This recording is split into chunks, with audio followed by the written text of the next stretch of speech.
Ranveer Singh and welcome back to my channel Jagram edutech. और last class में जैसे कि हमने कुछ टॉपिक्स को स्टार्ट किया था पढ़ने के लिए, ठीक है। और मैं ऑप्टिक्स पढ़ा रहा हूँ काफ़ी टाइम से, और हम लोग आज ऑप्टिक्स में ही आगे बढ़ेंगे, ठीक है। तो इस पर्टिकुलर टॉपिक का नाम है ऑप्टिक्स।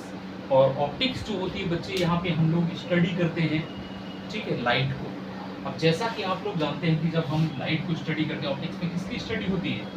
लाइट की स्टडी होती है। और बच्चे जो लाइट होती है वो दो प्रकार की होती है। एक तो इसके अंदर जो होता है वो पार्टिकल नेचर होता है।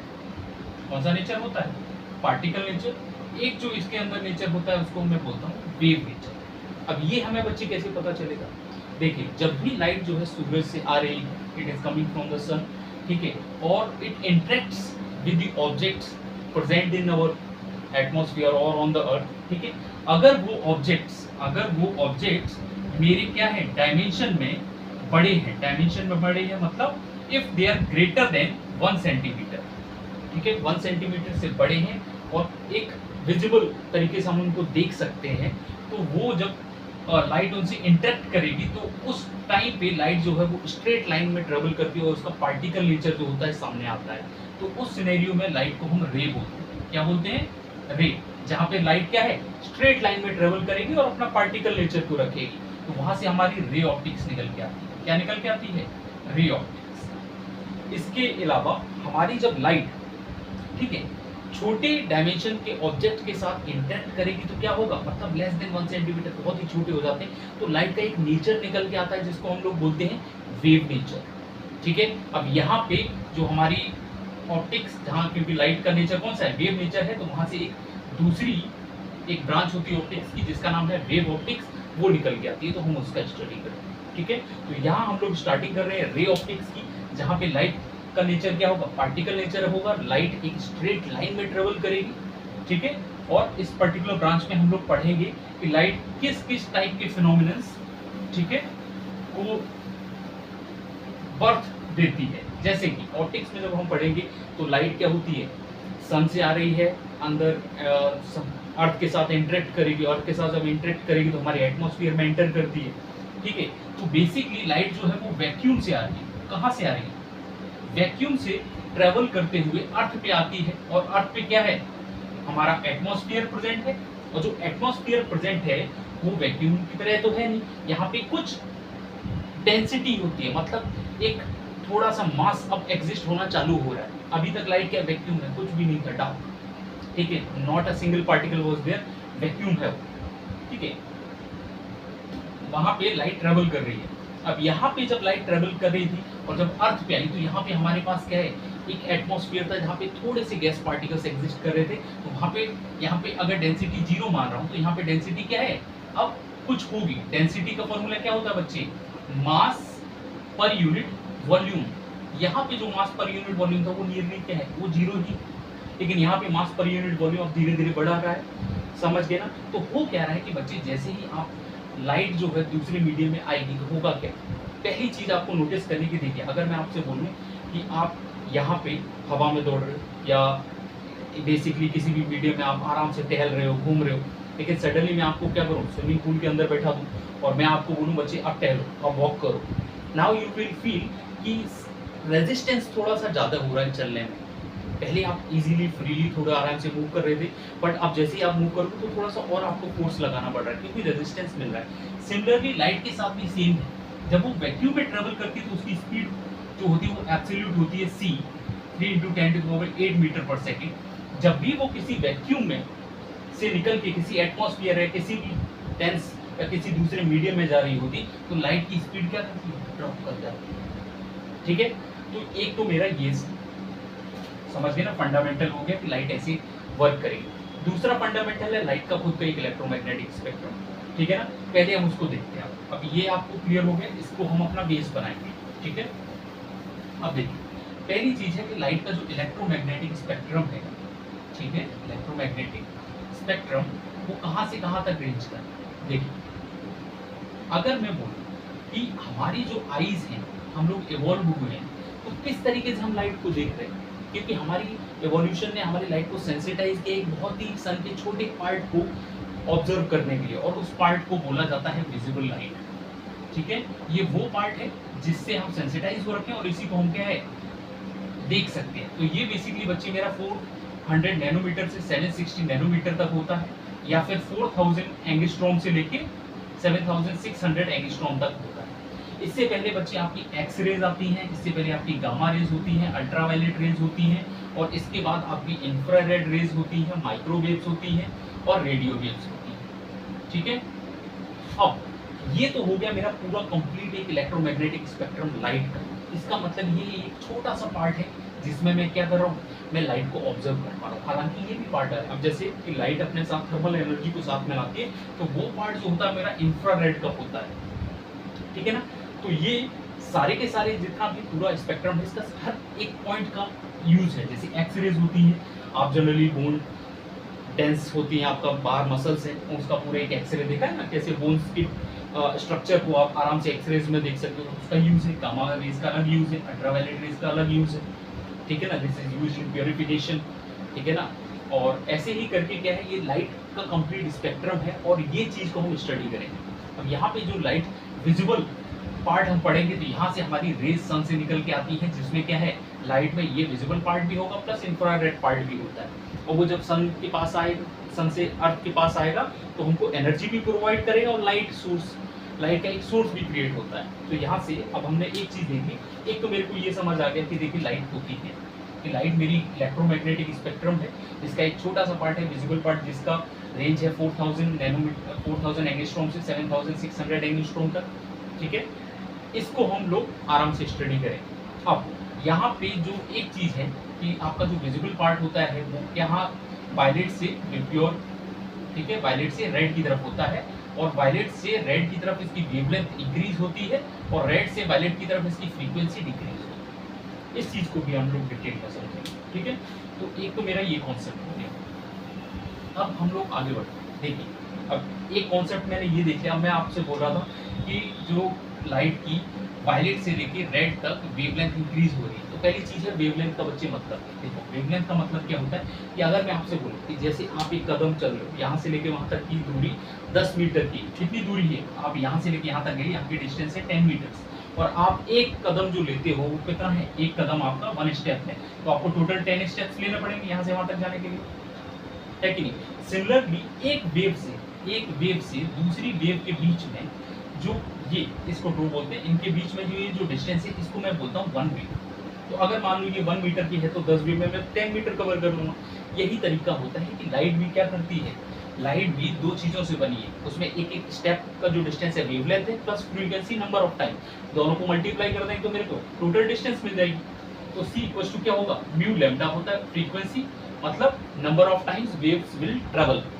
ठीक है ना, तो यहाँ पे सी इक्वल्स टू म्यू लैम्डा हमको बताता है कि लाइट कितना डिस्टेंस कवर करती है एक सेकंड के अंदर। ठीक है ना, सिमिलरली तो आपको समझ आ गया एक वेव क्या होता है, यही मेरी एक वेवलेंथ होती है। तो यहाँ से मेरी क्या हो रही है, विबग्योर से लेकर रेड लाइट तक वेवलेंथ जो है वो बड़ी हो रही है। समझ गए ना, इसका मतलब जब वेव छोटी होगी तो उसको नंबर ऑफ टाइम ज्यादा ट्रेवल करना पड़ेगा। इसका मतलब रेड से वायलेट की तरफ फ्रीक्वेंसी क्या है, इंक्रीज करेगी, और इधर से इधर वेवलेंथ इंक्रीज करेगी। क्लियर हो गया, चलिए आगे बढ़ते हैं। अब हम दूसरा एक बढ़िया टॉपिक यहाँ से स्टार्ट करेंगे, क्योंकि रे ऑप्टिक्स हमको स्टार्ट करना है। तो ऑप्टिक्स में हमारा जो पहला टॉपिक है बच्चे, ऑप्टिक्स में जो मेरा पहला टॉपिक है वो है मेरा रिफ्लेक्शन ऑफ लाइट। अब ये जो बच्चे टॉपिक है रिफ्लेक्शन ऑफ लाइट, अब आपको एक चीज समझ गए रिफ्लेक्शन का मतलब क्या है। ठीक है, रिफ्लेक्शन का बच्चे मतलब है कि लाइट आ रही है, और रिफ्लेक्ट का मतलब होता है वापस आना। तो इसका मतलब जैसे कि अगर मैं आपको एक बॉल दे देता हूँ और मैं आपको बोलूँ सामने एक दीवार है बच्चे, इस पर आप बॉल मारिए, तो आप बॉल मारेंगे, बॉल दीवार से लग के वापस आ जाएगी। तो पहली चीज जो मैंने आपको बताई थी कि दीवार है उसका साइज क्या है, वो डायमेंशन में बड़ी है, ग्रेटर देन 1 सेंटीमीटर है। समझ गए ना, तो लाइट जो होगी यहाँ पे क्या करेगी, स्ट्रेट लाइन में ट्रेवल करेगी। स्ट्रेट लाइन में मतलब रेक्टिलिनियर प्रोपगेशन ऑफ लाइट होगा, यहाँ पे रेक्टिलिनियर प्रोपगेशन ऑफ लाइट होगा यहाँ पे। ठीक है, इतना चीज समझ आ गया। अब यहाँ पे क्या हो रहा है कि आपने बॉल को यहाँ पे मारा और बॉल क्या है वापस से सेम मीडियम में आ गई। इसका मतलब रिफ्लेक्शन ऑफ लाइट में क्या हो रहा है कि लाइट भी जो है किसी ऑब्जेक्ट के साथ इंटरेक्ट करके वापस से बच्चे सेम मीडियम में आ जा रही है। अब सेम मीडियम में जब बॉल बच्चे आ जाएगी तो इसका मतलब क्या हो रहा है कि it is bouncing back to the same medium, और इसी फिनोमिनन को मैं बच्चे रिफ्लेक्शन ऑफ लाइट बोलता हूँ। सिंपल है, क्लियर है, अंडरस्टैंडेबल है। यहाँ पे मीडियम चेंज नहीं हो रहा है, ठीक है ना। यहाँ पे लाइट आ रही है, एक ही मीडियम में है, दूसरे मीडियम की ऑब्जेक्ट जो कि डेंसिटी इसकी ज्यादा है, ठीक है, लेकिन लाइट क्या कर रही है, इसको पेनिट्रेट नहीं कर पा रही है, ठीक है, लाइट इसको पेनिट्रेट नहीं कर पा रही है और वापस से सेम मीडियम में क्या है, वापस लाइट आ जा रही है, ठीक है। तो एक चीज आपको याद रखनी कि यहाँ पे मीडियम चेंज नहीं होगा, लाइट क्या होगी, सेम मीडियम में रहेगी, दूसरे ऑब्जेक्ट के साथ इंटरेक्ट करके वापस आती। तो इस फिनोमेनन को मैं बच्चे बोलता हूँ रिफ्लेक्शन ऑफ, ठीक है। अब यहाँ पे कुछ लॉज होते हैं, कुछ लॉज, जैसे कि रिफ्लेक्शन ऑफ लाइट में बताया गया कि लाइट अगर क्या है किसी इंटरफेस, जिस ऑब्जेक्ट के साथ क्या है, मतलब एक ही मेरा इंटरफेस होता है, इसका क्या मतलब है, ये दूसरी एक डेंसिटी से बना हुआ है, ठीक है, और इसके साथ लाइट इंटरेक्ट करेगी और वापस से सेम मीडियम में चली जाएगी, ठीक है। तो ये एक मेरा इंटरफेस है, मैंने ले लिया, ठीक है। अब फॉर द कैलकुलेशन पर्पस मेरे को ये भी देखना है कि लाइट को मैं मेजरमेंट कैसे करूंगा, लाइट जब आएगी और जाएगी तो मेजरमेंट कैसे करूंगा। तो सबसे पहले बच्चे मैं एक नॉर्मल ड्रॉ करता हूँ। क्या ड्रॉ करता हूँ, नॉर्मल, और नॉर्मल को मैं 90 डिग्री ऐसे 90 degree to the surface perpendicular डालता हूँ, ठीक है। अब लाइट को मैं जब भी इंसिडेंट कराऊंगा इंटरफेस को, इसी के रेस्पेक्ट में होगी। अब जैसे ही लाइट को आप ऐसे करके इस पे डालोगे, इंटरेक्ट करेगी लाइट इंटरफेस के साथ, तो एक एंगल बनाएगी ये नॉर्मल के साथ, जिसको मैं बोलूंगा एंगल ऑफ इंसिडेंस, जिस एंगल से लाइट इंटरफेस पे पड़ रही है, ठीक है। उसी के बाद जैसे ही लाइट पड़ेगी वापस से सेम मीडियम में चली जाएगी, तो जब ये वापस से सेम मीडियम में जाएगी तो ये नॉर्मल के साथ एक और एंगल बनाएगी, जिसको मैं बोलूंगा एंगल ऑफ रिफ्लेक्शन। तो यहाँ बच्चे पहला लॉ जो है मेरा रिफ्लेक्शन ऑफ लाइट का, वो बोलता है कि angle of incidence is always equal to the angle of refraction.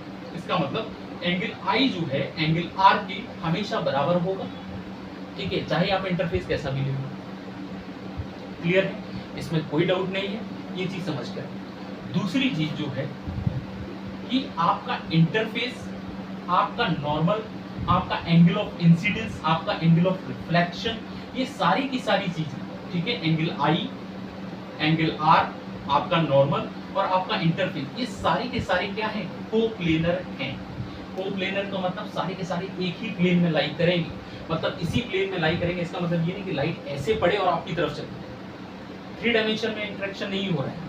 यहाँ पे लाइट जो पड़ेगी वो सेम ही प्लेन में रहेगी और वापस से सेम प्लेन में चली जाएगी, ठीक है। तो यहाँ पे बच्चे हमने सीखा कि रिफ्लेक्शन ऑफ लाइट में, ठीक है ना, 2 फंडामेंटल लॉज हैं।